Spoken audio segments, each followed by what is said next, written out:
Shalom, adik-adik sekalian. Kita jumpa lagi dalam video penjelasan tentang materi katekisasi yang ke-11, yaitu sejarah pengakuan iman rasuli. Nah, sebelumnya, pada bagian pendahuluan, pertama-tama silakan berdoa secara pribadi masing-masing di rumah. Kemudian yang kedua, silakan dibuka Kidung Jemaat 280 dan dinyanyikan secara pribadi. Lalu yang ketiga, silakan membaca surat Roma pasal 10 ayat 9 sampai 11. Nah, itu silakan dikerjakan sebelum melanjutkan materi pengajaran berikutnya. Nah, selanjutnya setelah membaca Roma pasal 10 tersebut, maka sekarang saya akan menjelaskan ringkasan dari materi pembelajaran kita. Nah, pengakuan iman adalah ungkapan yang digunakan untuk menerjemahkan istilah dari bahasa Latin, ya, credo. Ya, jadi di Indonesia kan credo, tulisannya pakai K. Ya. Atau dalam bahasa Inggris itu creed, ya, yang berarti aku percaya. Nah, istilah credo atau pengakuan iman ini dipergunakan atau digunakan untuk menunjuk pada pernyataan iman, pokok-pokok ringkas kepercayaan Kristen yang diterima umum oleh semua gereja. Nah, atas dasar itu, credo atau pengakuan iman tidak digunakan untuk pernyataan iman yang berkaitan dengan suatu denominasi gereja. Nah, jadi nanti harus dibedakan antara pengakuan iman dan pemahaman iman. Pernyataan iman suatu denominasi gereja lazimnya disebut konfesi. Misalnya gereja kita, GPIB, memiliki konvensi yang disebut pemahaman iman GPIB. Nah, jadi gereja lain pun ada pemahaman imannya masing-masing. Nah, jadi credo atau pengakuan iman mengacu pada keseluruhan gereja. Jadi bersifat oikumenis yang berisi pernyataan-pernyataan kepercayaan yang diterima oleh semua gereja. Nah, semua credo atau pengakuan iman telah diterima sebagai suatu ringkasan pokok-pokok iman Kristen yang formal dan universal. Ya, pokok-pokok iman Kristen yang formal dan universal. Nah, selanjutnya, di kalangan gereja pada masa patristik, bapak-bapak gereja tahun 100 sampai tahun 451, kata Yunani simbolum, ya, simbolum atau Latin simbola, yang artinya simbol, lambang, atau tanda pengenal, ya, digunakan untuk menunjuk pada credo, ya, yang diterima gereja dan wajib dipegang oleh semua orang Kristen. Nah, itu ya. Nah, kemudian ada 3 credo atau pengakuan iman dari gereja masa itu yang diterima secara universal di seluruh gereja. Dan karena itu disebut ketiga simbol oikumenis. Ya. Jadi kalau ditanya simbol-simbol oikumenis apa? Salah satunya adalah 3 pengakuan iman. Nah, ketiga simbol oikumenis itu adalah simbolum apostolikum, pengakuan iman rasuli yang lahir di gereja barat, ya, Eropa Barat kuno dan berbahasa Latin. Ya. Kemudian simbolum Niceno-Konstantinopolitanum, pengakuan iman Nicea Konstantinopel yang lahir di gereja timur, ya, Eropa Timur kuno dan berbahasa Yunani itu tahun 381, dan simbolum Athanasianum, Pengakuan iman Athanasius yang juga disebut menurut kata pertamanya dalam bahasa Latin, Symbolum qui kuke, ya, qui kuke, qui kunge, kungeu. Ya. Nah, agak susah itu katanya itu ya. Tapi artinya pengakuan iman barang siapa. Ya. Lalu pengakuan iman rasuli dan pengakuan iman Nisia Konstantinopel mempunyai latar belakang pembaptisan. Nah ini ya, di gereja mula-mula punya kebiasaan untuk membaptis mereka yang bertobat menjadi Kristen pada hari Raya Paskah. Lalu menggunakan masa sengsara, itu Prapaskah itu sebagai masa persiapan dan pengajaran bagi pengakuan iman di depan umum dan komitmen para petobat itu. Nah, pada masa itu, persyaratan dasar bagi para petobat baru yang mau dibaptis ialah bahwa mereka diharuskan menyatakan imannya di depan umum. Nah, kredo atau pengakuan iman itu nampaknya muncul sebagai pernyataan iman yang seragam yang harus diucapkan oleh para petobat baru yang mau dibaptis. Nah, baptisan itu sendiri awalnya dilayankan bagi orang-orang dewasa. Orang-orang yang akan dibaptis harus menyatakan lebih dahulu apa yang dipercaya oleh gereja dalam bentuk tanya jawab. Tanya jawab ini di kemudian hari berkembang menjadi apa yang kini kita sebut dengan katekesasi. Nah, pengakuan-pengakuan iman ini konteks awalnya adalah pengajaran untuk mempersiapkan baptisan bagi para calon baptis, ya, atau disebut katekumen.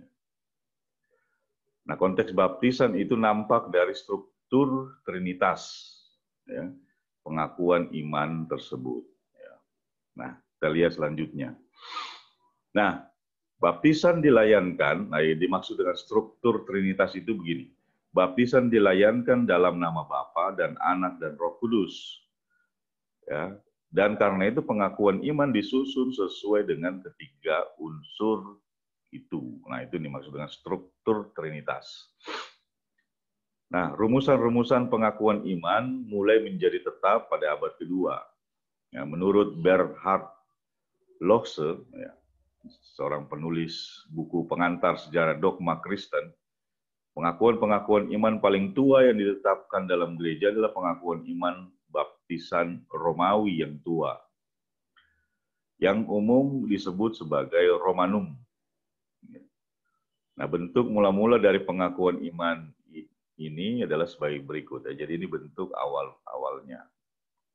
Nah, aku percaya di dalam Allah Bapa yang Maha Kuasa dan di dalam Yesus Kristus satu-satunya anaknya, diperanakan Tuhan kita, dan di dalam Roh Kudus, gereja yang kudus, kebangkitan daging. Nah, rumusan yang sangat sederhana itu aslinya terdiri dari penegasan-penegasan yang bersifat tiga, ya, Bapa, ya, Anak, dan Roh Kudus. Nah, menjelang abad kedua, definisi-definisi yang lebih tepat ditambahkan pada unsur-unsur kedua dan ketiga, sehingga terbaca menjadi sebagai berikut. Ya. Aku percaya di dalam Allah Bapa yang Maha Kuasa, dan di dalam Yesus Kristus, satu-satunya anaknya yang diperanakan, Tuhan kita, yang oleh Roh Kudus dari perawan Maria, yang disalibkan di bawah Pontius Pilatus dan dikuburkan. Pada hari yang ketiga, bangkit dari yang mati, naik ke sorga, duduk di sebelah kanan Bapa, dari mana ia akan datang untuk menghakimi yang hidup dan yang mati. Dan di dalam Roh Kudus, gereja yang kudus, pengampunan dosa, kebangkitan daging. Nah, itu rumusan-rumusan berikutnya pada abad kedua.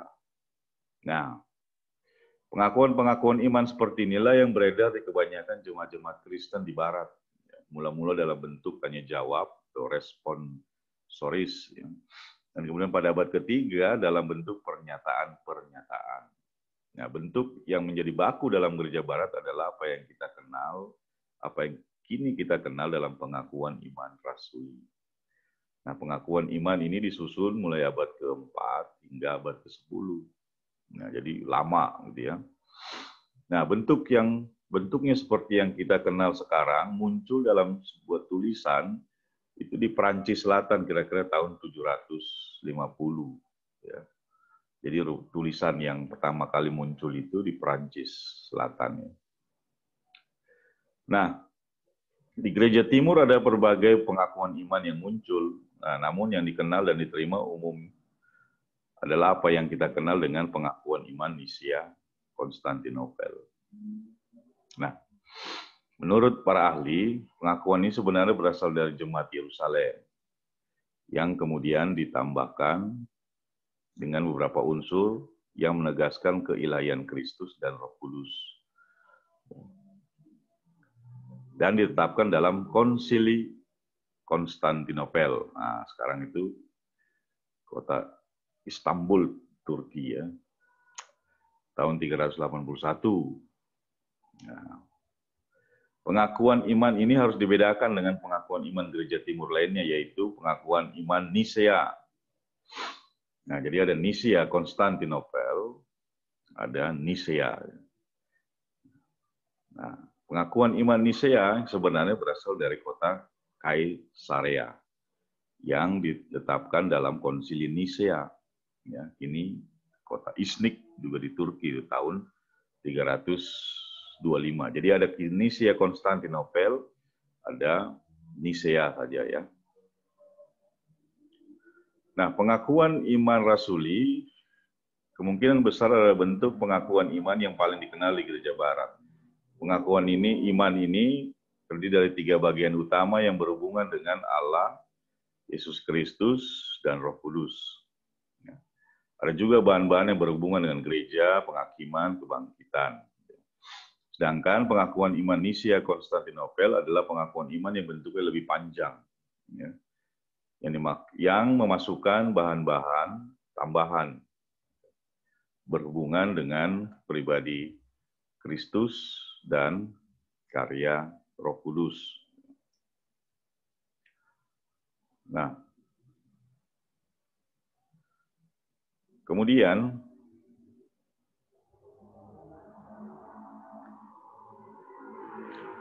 dalam rangka menjawab kontroversi tentang keilahian Kristus, maka pengakuan Nisia Konstantinopel memasukkan penegasan-penegasan kuat tentang kesatuannya dengan Allah, termasuk ungkapan-ungkapan Allah dari Allah dan sehakikat dengan Bapa.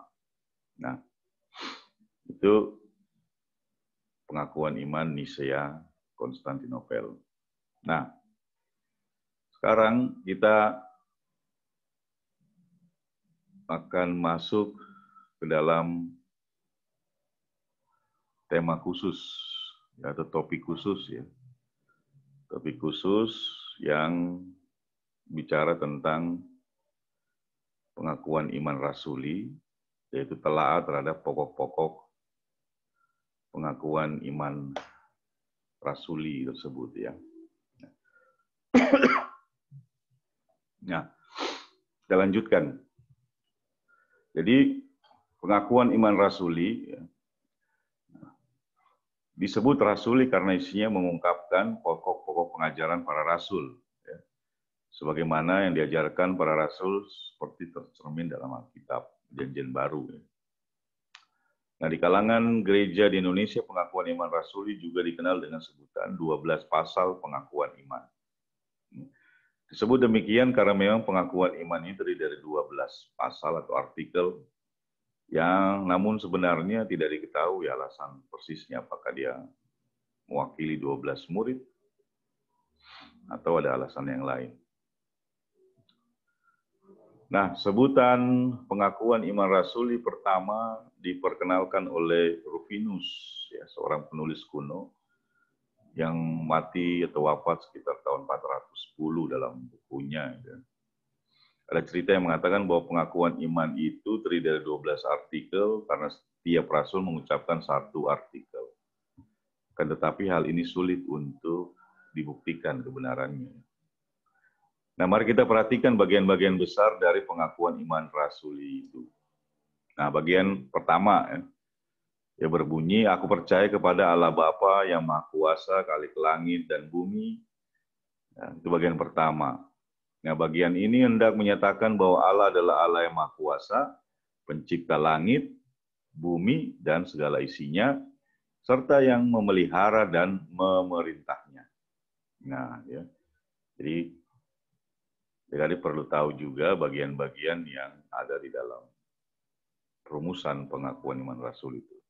Lalu bagian yang kedua berbunyi, dan kepada Yesus Kristus anaknya yang tunggal Tuhan kita, yang dikandung daripada Roh Kudus, lahir dari anak darah Maria, yang menderita di bawah pemerintahan Pontius Pilatus, disalibkan, mati dan dikuburkan, turun ke dalam kerajaan maut, pada hari yang ketiga bangkit pula dari antara orang mati, naik surga, duduk di sebelah kanan Allah Bapa yang Maha Kuasa, dan akan datang dari sana untuk menghakimi orang yang hidup dan yang mati. Nah, itu bagian yang kedua. Nah,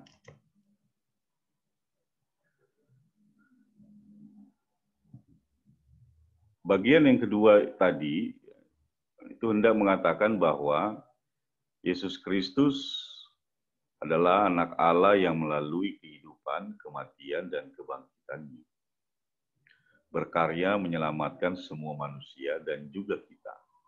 Nah, dialah Tuhan kehidupan atau Tuhan atas kehidupan. Lalu bagian ketiga, ya, aku percaya kepada Roh Kudus, gereja yang kudus dan am, persekutuan orang kudus, pengampunan dosa, kebangkitan ya, bukan kebangkitan daging dan hidup yang kekal. Nah, bagian ketiga ini hendak mengatakan bahwa Roh Kuduslah yang membuat karya penyelamatan Kristus efektif dalam hidup orang percaya yang telah diampuni dan diberikan hidup kekal. Nah, jadi itu tiga bagian yang harus diketahui dalam rumusan pengakuan iman rasuli. Nah, bagian penutup, ya, sedikit kesimpulan. Nah, demikian uraian singkat tentang sejarah pengakuan iman rasuli. Jika dikaitkan dengan bacaan Roma 10 ayat 9 sampai 11 tadi, maka semakin jelas pentingnya pengakuan iman tersebut. Ya. Nah, teks pengakuan iman tidak dapat ditemukan dalam Alkitab, ya. Tetapi teks pengakuan iman bersumber dari teks Alkitab. Nah, itu kesimpulannya. Nah, sekarang tugas ya. Jadi adik-adik sekalian, peserta katekisasi baik yang reguler maupun yang khusus, ya. Coba Anda buat video durasi 1 menit yang berisi Anda sedang mengucapkan pengakuan iman rasuli tanpa membaca teks. Ya, jadi cari teksnya, hafalkan, ya, lalu buat videonya tanpa membaca teks. Ya, jadi buat video dalam posisi berdiri, ya, dan bersikap tegak sebagaimana yang biasa dilakukan di dalam gereja. Nah, itu tugasnya, ya, yang nanti dikirimkan ke ke grup masing-masing, ya, dikirimkan ke grup masing-masing, kemudian nanti baru dinilai, ya, siapa yang sikapnya baik, ya, kemudian juga tutur katanya, ya, terdengar dengan jelas, ya. Nah, itu nanti akan mendapatkan nilai yang baik, ya. Nah, diupayakan jangan melewati 1 menit, ya. Nah, kalau 1 menit kan itu berarti diucapkan dengan cepat dan sudah dihafalkan, gitu. Oke, itu saja yang perlu kita bahas hari ini, ya. Silakan dikerjakan tugasnya dan dikirimkan videonya secepatnya, ya, sebelum kita masuk dalam pelajaran ke-12 ya minggu depan tentang Allah Tritunggal. Oke. Terima kasih. Sampai jumpa kembali.